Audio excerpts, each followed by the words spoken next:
ఏడు వారాల నగలు అంటే ఏమిటి?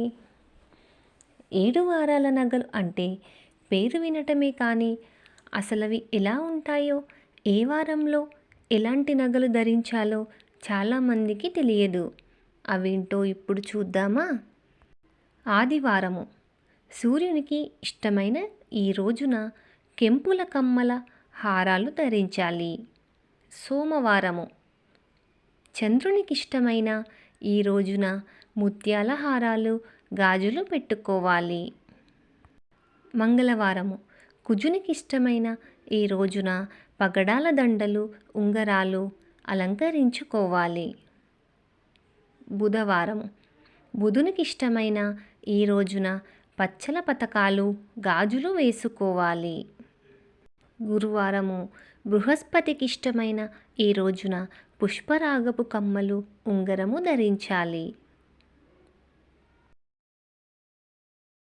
శుక్రవారము శుక్రునికి ఇష్టమైన ఈ రోజున వజ్రాల హారములు, ముక్కు పుడక ధరించి లక్ష్మీదేవిలా మీ వాళ్ళకి దర్శనమివ్వాలి. శనివారము శనికి ఇష్టమైన ఈ రోజున నీలమణితో చేయించుకున్న కమ్మలు, హారాలు, ముక్కు పుడక ధరించాలి. ఇవి 7 వారాల నగలు.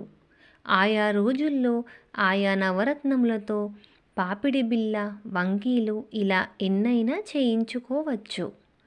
ఆ రోజు ఆ రత్నం సంబంధించినవి బంగారంతో చేయించి పెట్టుకోవటం అంటే అంతకు మించిన వైభోగము ఇంకేమీ ఉండదు.